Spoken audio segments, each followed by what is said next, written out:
చేయి జారిన బంధం, నోరు జారిన మాట ఎప్పటికీ తిరిగి రావు. చేయి జారితే తీసుకోవచ్చు, కానీ నోరు జారితే తిరిగి తీసుకోలేం సరికదా. కవర్ చేసుకోవడానికి ఇదిగో రాజేంద్ర ప్రసాద్ మాదిరే నానా తిప్పలు పడాలి. తాజాగా ఆయన హరికథ వెబ్ సిరీస్ ఈవెంట్ లో మాట్లాడిన మాటలు దుమారం రేపాయి. బిజీగా గడుపుతున్న లైఫ్ లో చిన్న బ్రేక్ తీసుకుని ఫ్యామిలీ మరియు ఫ్రెండ్స్ తో ఎంజాయ్ చేయాలి అనుకుంటున్నారా? అయితే వెంటనే ఆర్వీ వెకేషన్స్ ప్రైవేట్ లిమిటెడ్ ని సంప్రదించండి. వీరి దగ్గర సరికొత్త ఆఫర్స్ మరియు స్పెషల్ ప్యాకేజెస్ ఉన్నాయి. మరిన్ని డీటెయిల్స్ కోసం సంప్రదించండి 7997979960 అలాగే 61. తాను ఎంత గొప్ప నటునో చెప్పుకుంటూ నిన్న కాక మొన్న చూసాం, వాడెవడో చందనం దొంగ, వాడు హీరోలో మీనింగ్ మారిపోయింది అంటూ వివాదాస్పద వ్యాఖ్యలు చేశారు. ఇక నిన్నగాక మొన్న వచ్చిన సినిమా ఏంటి? పుష్ప 2. అందులో హీరో క్యారెక్టర్ ఏంటి? చందనం దొంగ. మరి రాజేంద్ర ప్రసాద్ ఎవరినన్నట్టు? ఆయన ఎంత క్లెవర్ గా కవర్ చేసుకున్నా కూడా ఖచ్చితంగా అల్లు అర్జున్ అన్నట్టే లెక్క అని ఫిక్స్ అయిపోయారు చాలా మంది. దీంతో అల్లు అర్జున్ ఫ్యాన్స్ తో పాటు పలు మీడియా సంస్థలు కూడా రాజేంద్ర ప్రసాద్ పుష్ప 2ను ఉద్దేశించి ఈ వ్యాఖ్యలు అనేశారు అంటూ రాసేస్తున్నారు. అయితే ఈ వివాదం చినికి గాలివానగా మారడంతో తాను చేసిన వ్యాఖ్యలపై క్లారిటీ ఇచ్చారు రాజేంద్ర ప్రసాద్. అబ్బెబ్బే, చిచిచి, అల్లు అర్జున్ నా బిడ్డలాంటోడు, వాణ్ణి నేనెందుకంటాను? వాడెవడో అజ్ఞానంతో నేను అన్న మాటలు అర్థం కాక అలా రాశాడు అంటూ అల్లు అర్జున్ పై పొగడ్తల వర్షం కురిపించారు. అంతేనా? ఈ పొగడ్తల్లోనూ ఫిట్టింగ్ పెట్టారు. పుష్ప 2 లాంటి సినిమా తీయడం ఎవ్వడికి సాధ్యం కాదు. ఎవడు పడితే వాడు పుష్ప 2 లాంటి సినిమా చేయలేడు. అలాంటి సినిమా చేయమనండి చూస్తాను అని అన్నారు.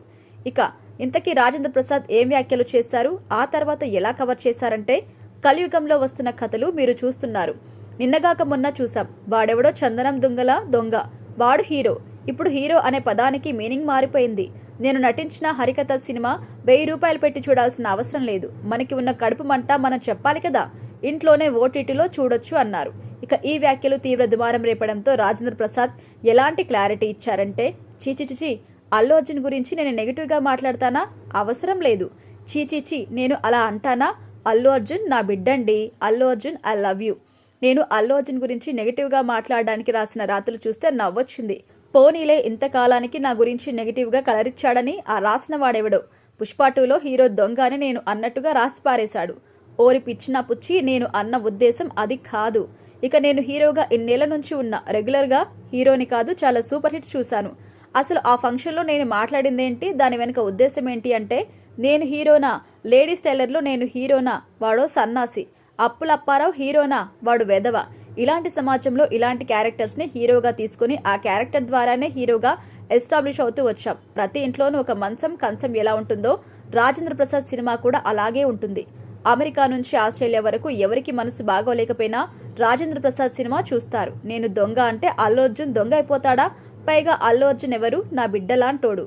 ఇక నన్ను పిచ్చిగా ప్రేమిస్తాడు. గురువుగారు అంటాడు. జూలై సినిమా టైంలో గురువుగారు మీరు నాకెంతో నేర్పారు అన్నాడు. అందుకే అల్లు అర్జున్ జర్నీ చూస్తే జూలై ముందు జూలై తర్వాత అని అంటారు. కావాలంటే చెక్ చేసుకోండి. అతను నన్ను ఎంతగా లవ్ చేస్తాడో మాటల్లో చెప్పలేను. July son of Satyamurthy, Ala Vaikunthapuram కలిసి చేశాం. పుష్ప 2కి నేషనల్ అవార్డు వచ్చినప్పుడు గురువుగారు నాకు నేషనల్ అవార్డు వచ్చిందని చెప్పాడు. చాలా సంతోషపడ్డాను. వాడెవడో అజ్ఞానంతో అమాయకత్వంతో నన్ను నెగిటివ్ సైడ్ తీసుకెళ్లాలని చూసినా పొరపాటున కూడా మీరు వెళ్ళొద్దు అని హితబోధ చేశారు. అంతా బాగానే ఉంది, కానీ రాజేంద్ర ప్రసాద్ ఎంత కష్టపడి కవర్ చేసినా కూడా కొన్ని ప్రశ్నలకు సరైన క్లారిటీ ఇవ్వలేదు.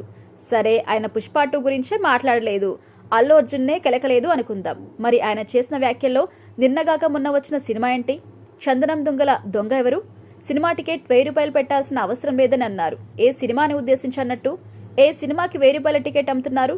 మనకున్న కడుపు మంట మనం చెప్పాలి కదా అని ఎవరిని ఉద్దేశించి అన్నట్టు? అసలు ఆయన కడుపు మంట ఏంటో మాత్రం క్లారిటీ ఇవ్వలేదు.